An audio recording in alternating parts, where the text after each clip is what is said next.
Hi, and welcome back to my channel. If you're new here, you'll soon find out that I discuss women's health in a way that's easy to understand. And if you want to learn about fibroids, you're in the right place. One important thing to know about fibroids is they are extremely common. In fact, 80% of women in the United States will develop fibroids by the age of 50, and Black women have about 3 times the risk of developing fibroids compared to other women. We all know someone who has had fibroids, or maybe you have them yourself. And when you're diagnosed with fibroids, it's natural to start searching online.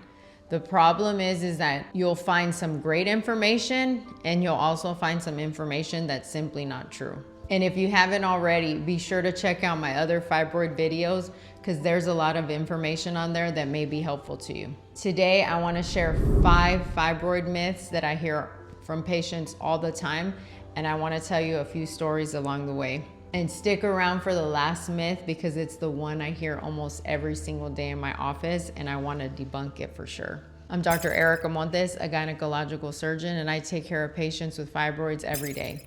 My goal is to help you feel informed, confident, and in control of the decisions you make about your body. Let's get into it.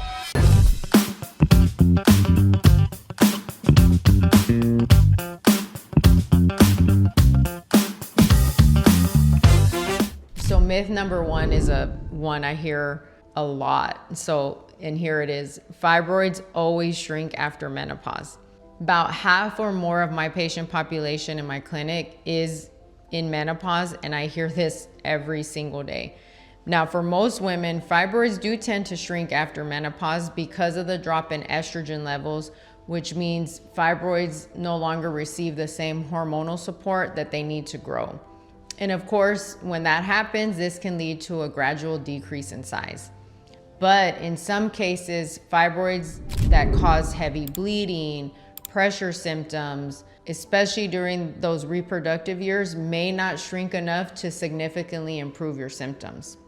So overall, some fibroids may remain the same size and others may only shrink slightly, and some may even grow, especially if women are using hormone therapy. In other words, menopause is not a guaranteed cure for fibroids. Some women can still experience fibroid-related symptoms during and after menopause, and untreated fibroids can continue to cause issues such as those symptoms that we know, especially pelvic pressure, urinary symptoms, abdominal fullness, and even vaginal bleeding. I once had a patient who was in her 60s. She dealt with fibroids her whole life, and by the time I saw her, she was on hormone therapy. And her fibroids weren't super big, but she had several small ones that kind of enlarged her uterus, and she always had this kind of lower abdominal fullness and back pain. And so we discussed her options, and she desired to proceed with a hysterectomy, and she couldn't feel any better. So myth number 2, bigger fibroids always cause worse symptoms. And this one may surprise a lot of people. When patients hear that they have fibroids, the first thing they say is, "Oh, how big is it?" And of course, that's a natural reaction because you want to kind of visualize it.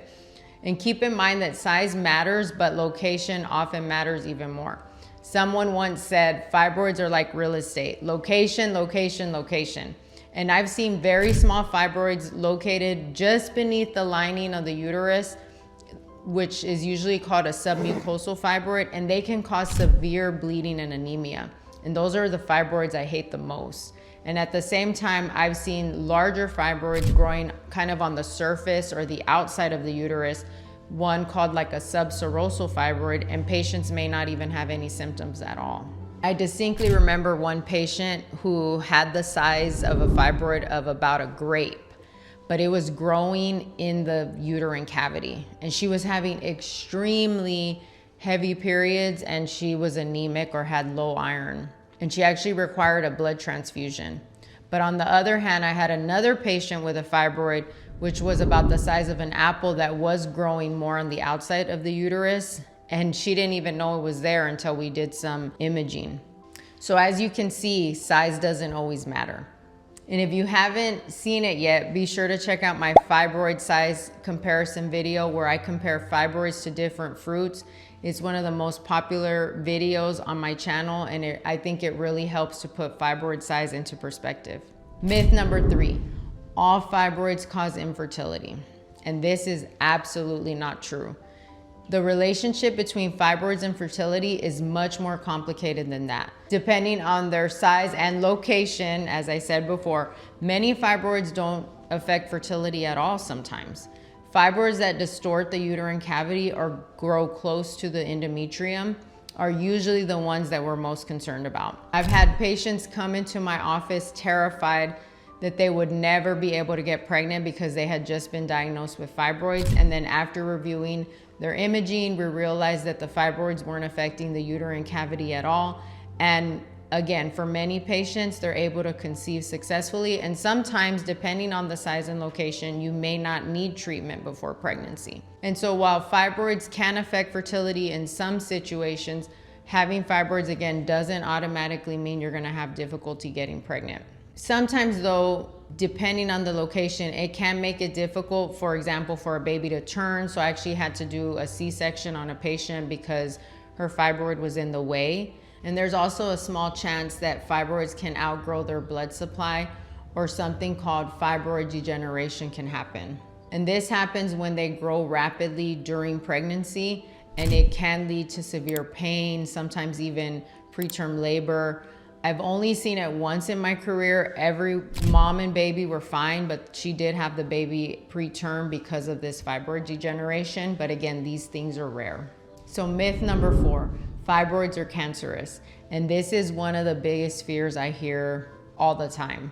Some physicians refer to fibroids as tumors of the uterus. And I know when you hear that word tumor, it's understandably to cause immediate concern about cancer, because that word is scary.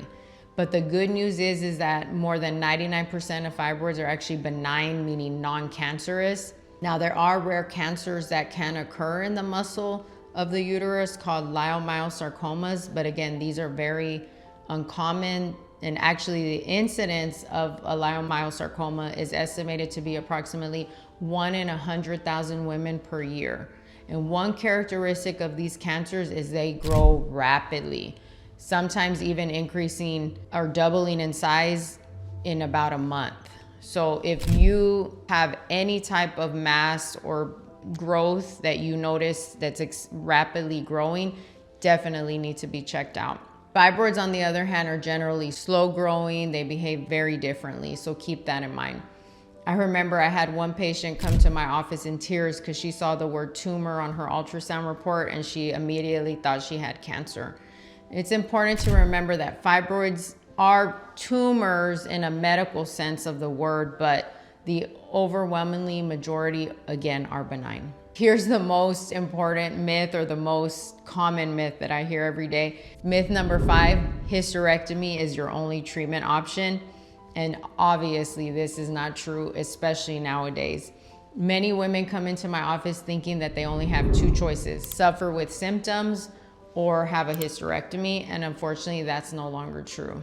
Today, we have multiple treatment options, and the best treatment depends on your symptoms, the size, the location of your fibroids, your age, and whether you want future fertility or not. And keep in mind, even for some women, observation, like doing an ultrasound annually, is appropriate as well. Also, others may benefit from medication, hormone treatment that may help to reduce symptoms if they're not quite ready for surgery. And some fibroids can also be removed hysteroscopically, which is through the cervix without any abdominal incisions. And others can be removed laparoscopically or robotically while preserving the uterus, or even have a radiofrequency ablation, which doesn't remove them, but it helps to shrink and soften them. And for some women, of course, a hysterectomy is still the best option. One of my favorite conversations is when a patient comes in convinced she's gonna need a hysterectomy, and after reviewing her ultrasound, we realize that her fibroid can actually be treated with a minimally invasive procedure while preserving her uterus. And she's happy, I'm happy. Most of the time, patients do extremely well without needing further surgery, and that's what this is all about. The key is understanding that treatment should be individualized. So if you've been diagnosed with fibroids, remember, everything you read online is not true. Fibroids don't necessarily shrink after menopause. Keep that in mind. Bigger doesn't always mean it's worse. It's all about location.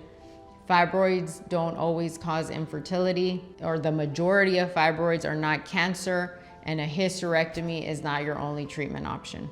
Let me know in the comments which of these myths you've heard before. And if you've heard another fibroid myth that I didn't mention, leave it below and maybe I'll cover it in a future video. If this video helped you, be sure to like, subscribe, and share it with someone you know who has fibroids. And remember, don't suffer in silence. I'll see you on the next video.